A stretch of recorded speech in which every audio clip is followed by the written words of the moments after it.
Hey guys, just doing a quick video in bad lighting. Tell you a little story about today. Just went out looking at airplanes. The 182's not going anywhere, but we're looking for maybe a fun airplane on the side. And I don't know if I'd mentioned this in other videos, but last year I actually bought an RV6A. Wired the money, had it bought, went to pre-buy, and in pre-buy it fell apart. The tail was barely holding on. It could have broken off. And I kind of got turned off of experimental airplanes because most of these builders, it's their first time building anything. And some are good and some are bad, but the quality control isn't there. But some great airplanes. I really do want an RV, you know, like a 14 someday or a 7.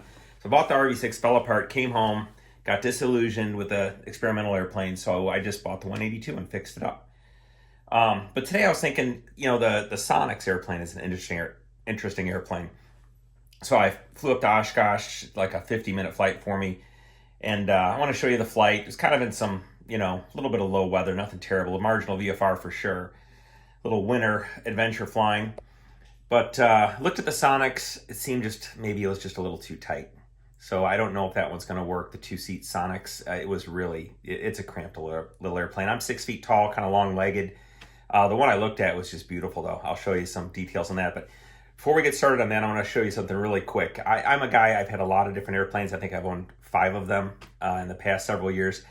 And I'm always looking for the next airplane, which I need to stop. I need to appreciate what I have. So I decided the other day to watch a video on 182s. I'm like, you know what? I need to appreciate the plane I have. That plane's pretty cool. So I pull up this video by this guy. I guess it's Dwayne's Aviation. And it's a little bit of a mess, the video. He's got 172s where he thinks they're 182s, and he doesn't seem to know the details of aviation very well. But I literally am watching a video to appreciate what I have more. And as I'm watching it, it cuts to a scene, and it's my airplane, my exact airplane. He stole some of my footage and put it in his video. So I think it feels like somebody's trying to tell me something like, hey, you want to appreciate what you have? How about we show you, when you're not expecting it, your airplane. Let me show it to you real quick. It's kind of funny. So here's the 182 video. Playing along. Another 182. Cool. And all of a sudden, wait for it. When it comes hey, that's my footage. That's my hanger. And up here, he put Source Quin Gem. So I guess that's legal. That's my engine. Look at that. So I just thought some of you would think that was funny, that I go to watch videos on 182s and I actually see my actual airplane. Which I love the airplane. It's working out great. So get on with the video. I'll just show you. This is going to be quick. Just show you the Sonex, the size of it, why it was a little bit small, and then why we're probably going to go a different direction. So here we go. Okay, just so you know, this airplane is for sale right now on Barnstormer. So you could freeze frame this if you want. Here's my computer screen. I'm taking a video. There's a side view of it. Very sleek little airplanes. The back, kind of cool. Look at that panel. The guy definitely has some work on the panel. Did really nice. It has ADS-B. It's got transponder, little Dynon glass there, an engine monitor. There's a better look at the insides. But it's a cool little plane. And even the body of it creates lift, the way it's shaped. So cool plane, bubble canopy. This is for sale on Barnstormers right now. If you go to Barnstormers website, look up Sonex. This is the, I think it's listed for like $33,000 or something. Cool little plane though. Okay, before I get into the Sonex, just real quick, I wanted to show you what I was talking about on that RV6A that I bought. Here's 2 bolts that actually help hold the tail on. There's a bunch that are in the back that do this. You can tell by looking at the tops, they look like they're well done, right in the middle. But when you take a mirror and you look at the underside of the plate, get ready to gasp, this is what you'll see. Okay, so there's a mirror showing the nuts on the backside. Those nuts and bolts are supposed to be in the middle of that plate. Look at the one on the bottom especially. The nut's not even touching metal. I mean, there's no structural integrity there at all.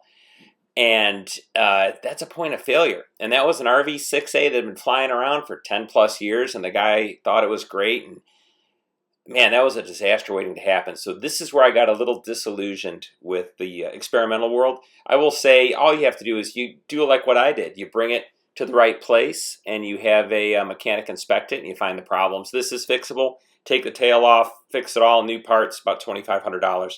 So now we'll on with the show. So here it is, the mighty Sonex. This particular one has the Jabiru engine, 6-cylinder, 120 horsepower. Most people put the Aero V engine. It seems like it's a little 80-horse engine. So this one just has gobs of power. Here comes the cockpit. Notice it's kind of tight. Really, really just pretty small and compact, but that's what you would expect for a plane this efficient. If you look in the cargo compartment, interesting choice. He made a bracket for the ELT. Kind of cuts your cargo space in half, so I would have put it somewhere else maybe, but he's the designer, not me. Anyways, very well built airplane. This particular example looks like it was a pretty high quality build. Tiny little tail wheel though, just a little 4-inch tail wheel. I guess they make a 6-inch. That's a nice upgrade. This airplane's super efficient. It's 182 performance. It's 155 miles per hour, but on just 5.5 gallons of gas instead of 13.5 gallons of gas. And with the price of fuel, it makes a difference. Here's the engine, the Jabiru 6-cylinder. This is a 3300. I hear good and bad about the Jabiru. Some people just love them. They had a bunch of failures of them in Australia. It's an Australian engine. It's certified in Australia, but not in the U.S. And I think we're just not confident in its reliability. Look at that little curl on the wingtip. Those are wooden, I'm sorry, on the propeller. These are a wooden prop they carved that way, and I guess it's more aerodynamically efficient that way. But here it is. It's a beautiful one. If I was just going to fly around with little kids, I think I probably would have bought it. But when I sit in it, like I said, I take off more than half the width, and I'm 6 feet tall, about 180 pounds, not a huge guy. So it's tight. The designer of the plane's kind of a smaller guy, and I think he makes planes that he likes to fly maybe. But, you know, it's a 6G airplane. Very, very strong. They don't have problems with these planes with structural failures. The problems they have are with the engines. The Aero V engine's one you make yourself. They give you all the parts, you put it together in 12 hours. It's basically a Volkswagen engine. So, you know, a little sketchy possibly. If it's done right though, man, look at that cockpit, very well done. But if it's done right, they could be a very high quality plane. If you just look at this cockpit, this guy really took some care to make this a solid airplane. The owner here has owned it, I think, for 8 or 10 years.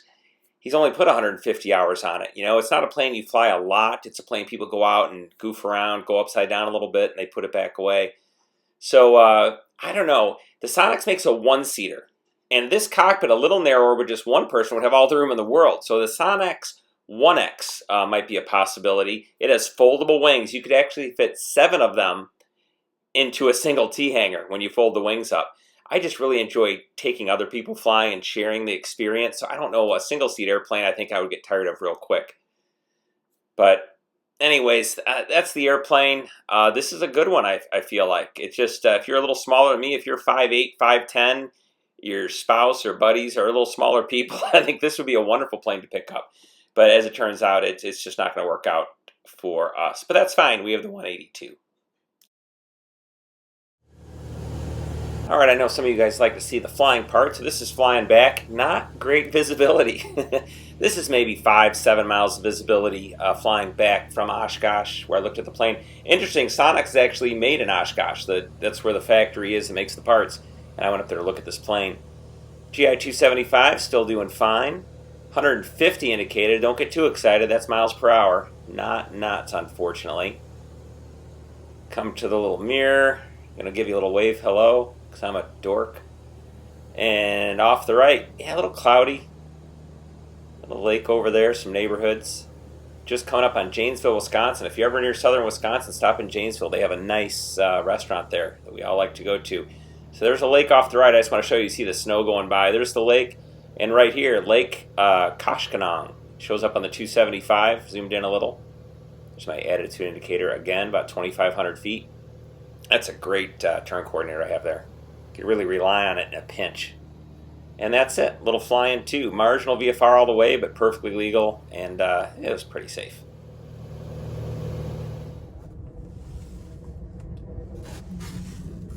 Take a look at all that. Boy, it is solid ice. I came on the taxiway, I came to a complete stop, and the plane just started blowing sideways. So I'm parked on a sheet of ice.